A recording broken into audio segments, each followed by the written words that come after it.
Paulo Costa isn't happy with the UFC at the moment. Costa claims he's having a difficult time getting his next fight booked. Costa just fought Azamat Murzakanov at UFC 327 and won via TKO in the 3rd round, but says ever since the UFC has been telling him to wait. On X he wrote, "Since I fought in April, I have been looking for the next fight. I've eventually opened the door to a fight at heavyweight. UFC told me to wait. Here we are, it's already July and I'm still looking to fight someone else at light heavyweight, middleweight, or even heavyweight, but the answer from UFC by Hunter Campbell is the same. Wait.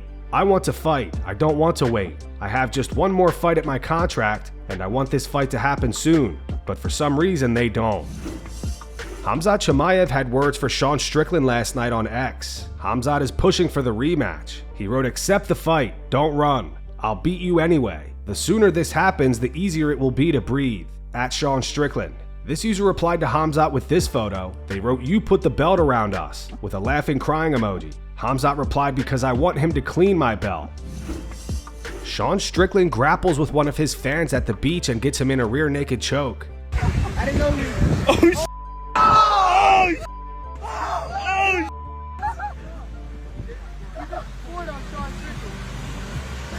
Oh, dude, he can't even get him on. Oh yeah, Billiam! Oh, oh,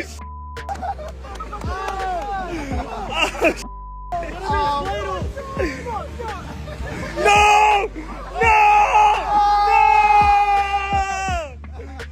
Hey, clap it up! Yo, Ian, you got it. Garry is set to challenge Islam Makhachev for the welterweight title at UFC 330 on August 15th. Ian says he doesn't want an early knockout and is predicting a 4th round finish over Islam. Ian also believes one more victory will make him the most victorious Irish fighter in UFC history, surpassing Conor McGregor. Me, my ideal scenario, I want a 4th round finish. I don't want any early knockout, because then there's ifs, buts, maybes, there's excuses. I want 4 rounds of domination, and in that 4th round, I'm going to tell everybody, I'm going to do it now. And then I'm going to go and I'm going to finish him. I'm going to open the door, I'm going to walk him into my traps, and I'm going to take his head clean off his shoulders. I remember going to Dublin Games, and it was 86,700, you know what I mean? Like, it's wild. The love in this country for sports and getting behind their own is massive. And I want to be the type of guy that brings the UFC back to Ireland. It's been a long time, do you know what I mean? I've been carrying this flag for Irish MMA for a long time. With my next fight, I'm the most victorious Irishman in UFC history. I'll have 11 wins. And I want to bring them back here. I've been saying it from day one. I am the next superstar of Irish MMA. I'm going to be carrying that 2nd wave. And I want to bring them back to Croke Park. I want to bring them back to Dublin. I want to bring them back wherever they think they can go, because these fans deserve it. ALF Global released its full interview with Alex Pereira that was filmed 6 months ago. In the interview, Pereira said a fight with Jon Jones would make more sense financially and for his legacy, while a fight with Khamzat Chimaev would simply be to prove a point. Who interests you more right now? Khamzat Chimaev, Jon Jones, or Ankalaev? Who do you see as your next opponent? What do you think about Khamzat Chimaev's challenge? He's challenged you. I think Khamzat is really counting on his wrestling here. Well, I think that's what everyone wants to see. Jon Jones, right? I honestly believe that's the fight, don't you agree? But then again, of course, I have my reasons. A fight I'm going to have with Chimaev won't make the same money as a fight with Jon Jones. So, looking at the financial side, man, Jon Jones for the legacy too, right? And of course, Chimaev more for the sake of wanting to. A lot of people talk crap, you know? So like, it's more about proving something, you know? Because I really like that when people say, man, this is the incredible guy that absolutely nobody can beat. I really love to hear that, you know? I like challenges, and that's what motivates me. Tyron Woodley is set to wrestle Joaquin Buckley at RAF 12 on August 22nd. In an interview with BetPack, Woodley says he believes Max Holloway will beat Conor McGregor at UFC 329. However, he gives his take on how he thinks Conor can win.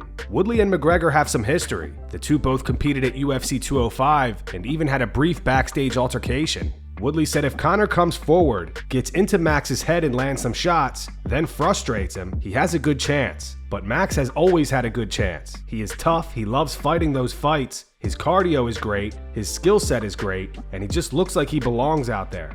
I think Max is going to win. I'm not going for Conor, but if I was somebody involved in his process to get ready for this fight, I would have him train with young, hungry, spunky fighters. Conor said something about Ilia Topuria. He said, you train with these people that can't even beat you, and you are not getting better. He said, you need to put $1,000 down and say, whoever can knock me out gets $1,000. Basically what he said is that you have to be in a room where somebody is pushing you. I agree with that.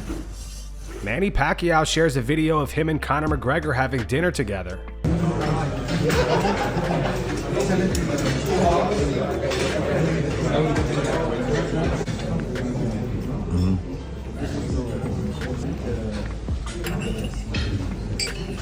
Thank you, sir. Right.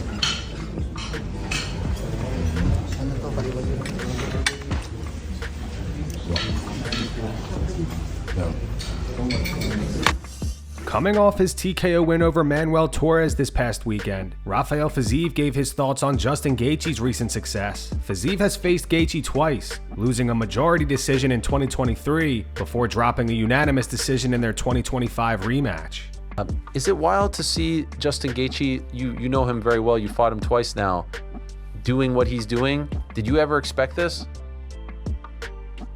His fight, you mean? Like just his fight, how he's doing so well, the win over Ilia, like he's the champion, he's the undisputed champion. Did you expect this from him?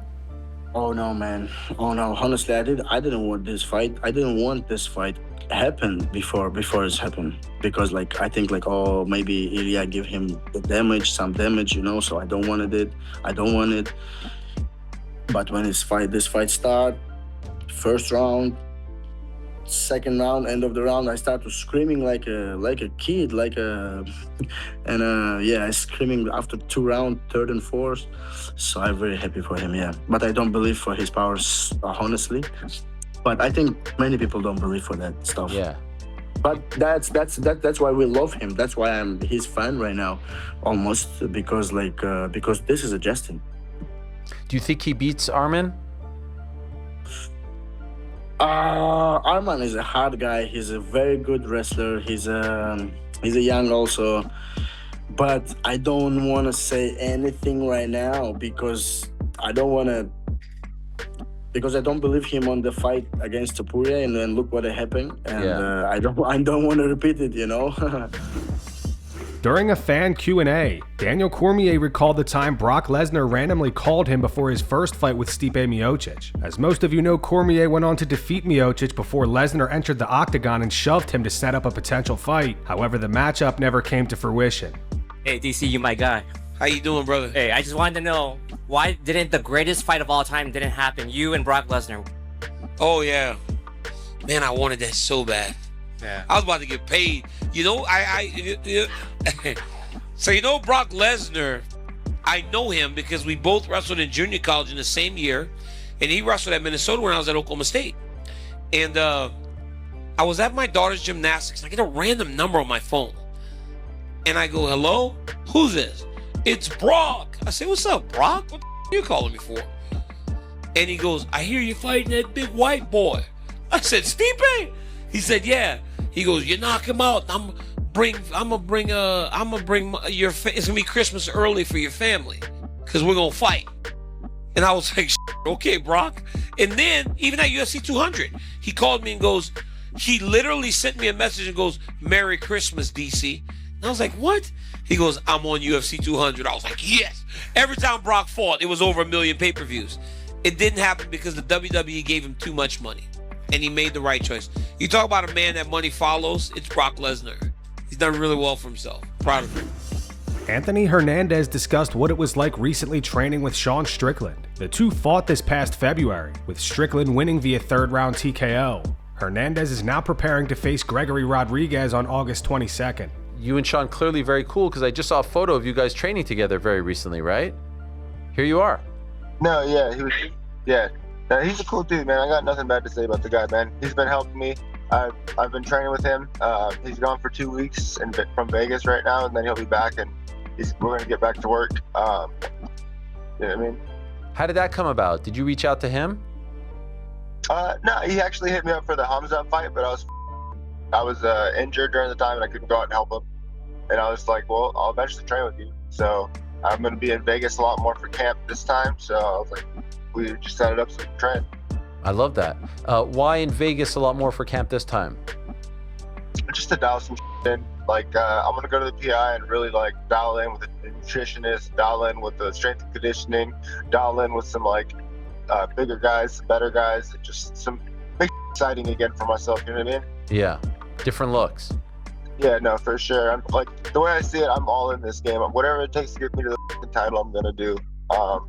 If that means like moving away from my family for 6 weeks into camp, then so be it. Yeah. What did you think when Sean beat Khamzat? Were you surprised, or was that what you were expecting after just fighting him? I wasn't surprised at all. I'm tough as hell, bro. Yeah. He's a tough son of a. Max Holloway reacts to Dustin Poirier's recent arrest. Thoughts on the video, bro. I mean, no thoughts really, man. It's just is what it is. So it's post on top of IG, and it looks like he's gonna go get some help, but it's tough, man. You know, it's tough, and I think Dustin's gonna recover, bro. I think he'll be fine. It's sad to see, bro. Alex Pereira is still going after Herb Dean on social media. Today, Alex reposted this video to his Instagram story, calling Herb the most hated man in UFC history. Josh Hokit reposted that on X. He wrote, "This crybaby has lost all of his aura. Here's an idea, UFC. Cut Tom. Ciryl is the undisputed champ anyways, in my opinion. He made Tom quit. Tom's manager is trying to play games. Give me Ciryl in September, and when I win, I will give Alex Pereira a chance to get his self-esteem back in November or December. At least then we will have a champ that is down to fight all of the time." Jon Jones says he'll fight both Alex Pereira and Ciryl Gane on the same night. Saw your reels in Instagram when you saw the fight, the last UFC. Oh yeah. And your face is, what the hell is that? I think you can fight with two guys at this night and win. I would love to. I would absolutely love to. Anytime, anywhere, any place. And that's gonna wrap it up for today's video. If you enjoyed, make sure to hit the like button, subscribe to the channel, and turn on notifications so you never miss an upload. Here are the 3 top comments from last video. The first one's in reference to all of the backlash Herb Dean is currently receiving. It's from Bertle McGirdle. It says, Dan Hardy is punching the air right now. The second one's in reference to Dana White saying that Zuffa Boxing may get involved and help Floyd Mayweather with his current financial situation. It says Dana about to offer Floyd $12K to show, $12K to win. And the final one's from Fight IQ Analyst. It says, I can't forget when Herb was letting Jones put his fingers in Stipe's eyes with no warning at all.